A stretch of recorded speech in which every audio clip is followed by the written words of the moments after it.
सच्चाई हमारे भाई बहनों, इस वीडियो को जरूर देखिए गुरुजी संत रामपाल जी महाराज इस वीडियो में क्या बता रहे हैं, जिसे देखने के बाद आपको ऐसा ज्ञान प्राप्त होगा जो आज तक ना ही आपने सुना है और ना ही देखा होगा।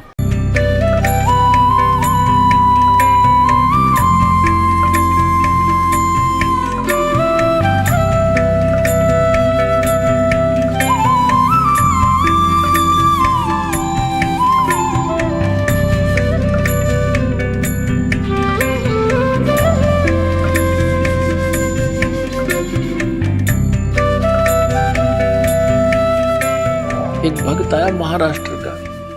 वो कहने लगा जी एक सांगली शहर है महाराष्ट्र में, सांगली, और वहां कोई आपकी भक्त ज्ञान गंगा बांटे थे, और हम वो मेला लगा हुआ था हमारे धार्मिक, और मैं तो भगवान शंकर का पुजारी, उसके अतिरिक्त मैं किसी ने मानू नहीं था। हमारे साथ मेरा भाई था छोटा 10-12 वर्ष का, और हम सारा परिवार मत्था टेकने जावा थे शिव के मंदिर में। बड़ा मेला था वहां का। वह पुस्तक बेच रहा था तो उसमें लिखा हुआ था कौन ब्रह्मा का पिता है, कौन विष्णु की माँ, ये ऐसे ऐसे। वो छोटा भाई जाकर हमसे पिता नहीं कैसे पहले वो लेने चला था, मैंने मना कर दिया कि ना ये तो बकवास लिख रखी है ना। जब तो वो मेरे साथ आ गया, फिर पता नहीं कब निकल कर गया, वो किताब खरीद लिया वहां से, बुक, और छुपा कर रख ली उसने। जब मैं गाड़ी से उतरने लगा तब देखा मैंने वो पुस्तक ले रहा हाथ में, उसे मैंने छीन ली और मेज पर उल्टी रख दी कि इसके दर्शन भी नहीं करूं। वह रखी रही 2 महीने तक। एक बार मेरा कुछ ऐसी टेंशन बनी, कुछ ऐसे सर्कमस्टांस बन गए, मेरा सिर पाटन हो गया, घनी टेंशन हो रही किसी बात की, और मैं बाहर बैठ गया चेयर लेके। थोड़ी देर में ध्यान आया, पुस्तक दिखी वो रखी रखाई। मैंने सोचा इसने देखता क्या है।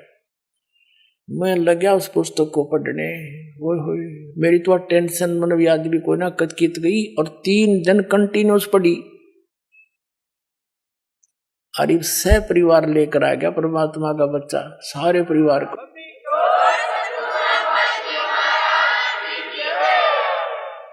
तो ये एक किस्म का परमाणु बन गया ये पुस्तक परमात्मा के ज्ञान की। अब वो उससे फिर रिश्तेदार में जाती है, वहां से ले गया सैकड़ों पुस्तक, सबको दूंगा एक एक, और प्यार से पढ़ाऊंगा, अपने कसम खाऊंगा, बताऊंगा सच्चाई क्या है। मेरे जैसे भ्रमित है सारे। तो पुण्यात्माओं, आप सबका दायित्व बनता है यो कि अपने भूला न राह बतावे।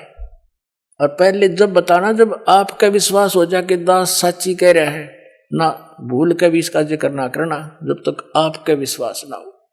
और विश्वास तो दास करा के छोड़ देगा। कोई बड़का का लेख है, भगवान के बताया हुआ ज्ञान, इसमें इतनी भी मेन मेख नहीं पा सकती, और ये स्वीकार करना पड़ेगा, एक दिन आएगा। तारा मंडल बैठ कर ये चांद बड़ाई खावे, उदय भया जब सूरज का स्यों तारों छुप जावे। अभी तक हम जिस भी देवी देव ने पूजे थे, हमने वो गणाय में मावान लगा था, और परमात्मा के इस ज्ञान की रोशनी में अब ये सभी ज्ञान ऐसे छुप जाएंगे, ऐसे निष्क्रिय हो जाएंगे, निरस्त हो जाएंगे, जैसे रात्रि के समय तारामंडल के अंदर आकाश में चंद्रमा सुशोभित होता है और सबसे ज्यादा प्रकाश युक्त नजर आता है। जब सूर्य उदय हो जाता है, वो रहता विद्यमान है पर उसका अस्तित्व नहीं रहता, हमारे लिए उसकी आवश्यकता नहीं रहती उस समय। तो अब ये सूर्य का उदय हो रहा है।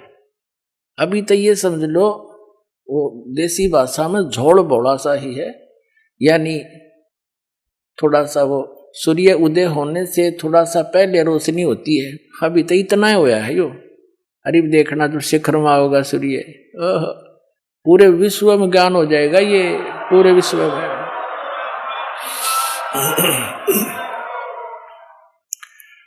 तो परमात्मा क्या बताना चाहते हैं कि आप यहाँ के वासी नहीं हो, आप सतलोक में रहा करते, वहां सारे सुख थे और अपने पैर पे आप कुहाड़ा मार लिया।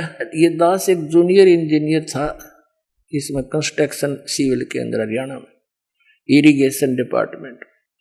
तो वहां पर एक बहन अपने 2 बच्चों को लेकर मजदूरी करने आई और वह लड़की मजदूरों की जैसी नहीं लगे थी। फिर भी कोई इतना विशेष ध्यान नहीं किया, मैं कोई बात नहीं, पता नहीं परमात्मा किस घर में कैसा बालक हो जाए। फिर वो रो रही थी, रोने लगी। कुछ देर बाद दूसरे तीसरे दिन जब हम दोबारा गए, उससे पूछ बैठा, भाई बहन क्या बात है, क्यों रो रही हो?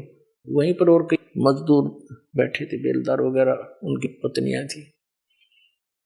वह बहुत बुरी तरह रो ही रही थी। उसने थोड़ी सी देर बाद से फिर बताई साची कि मैं ऐसे ऐसे एक बहुत बड़े घर की बेटी थी, सेठ है मेरा पिताजी, बहुत बड़ा पैसे वाला, और मुझे सारी सुविधा थी, और जो मेरा पति है ये हमारे यहाँ नौकर रहा करता, और मैं इसके जाल में फंस गई। मैं इतनी प्रभावित होगी, मेरे माता पिता मेरे आगे रो भी दिए, उन्होंने मेरे पैर भी पकड़ लिए, बेटी कुछ भविष्य देख ले तू अपना, तू कहाँ जा रही है, रोटी टाइम पे मिले नेगी, क्या हाल होगा तेरा, लेकिन फिर हम तेरे को घर नहीं बढ़न देंगे, या तू पक्की सोच लिए। मैंने एक नहीं मानी और इस मेरे पति की बातों में इतनी फंस गई, हम वहां से घर से भाग गए। अब ये जो मैं पैसा लेकर आई थी 1-2-4 लाख रुपए, वो खर्च कर दिए, सारा शराब पीता है।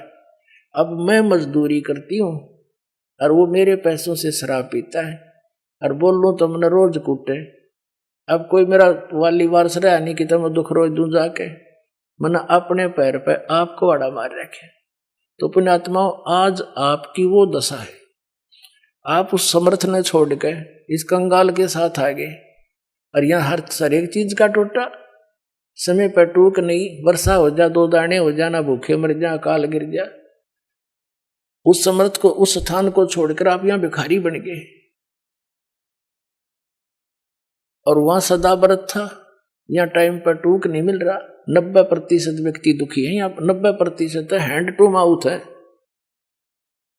और कम से कम विश्व के 20-30 बल्कि 40% आदमी मांस खा के गुजारा कर रहे, मछली कोई खाने नहीं, ये खाने की चीज है, नरे पाप कमाने।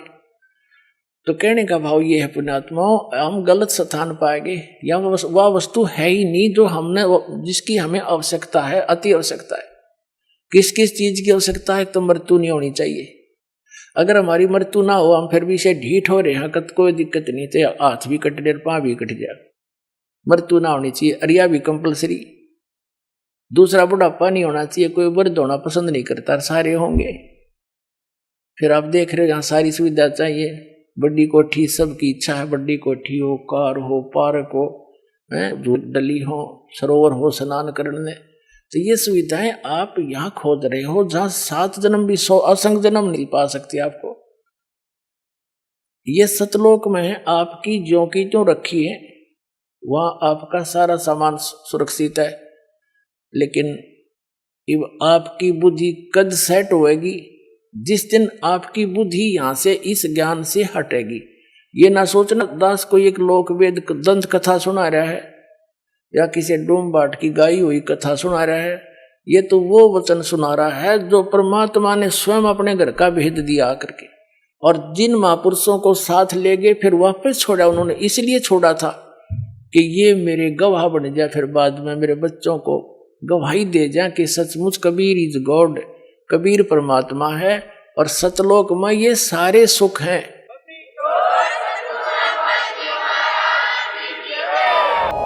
अगर आपको यह वीडियो अच्छी लगी तो एक लाइक फॉलो जरूर कीजिएगा, जिससे हम आगे भी ऐसे ही वीडियो आपके लिए लाते रहें। सत साहिब।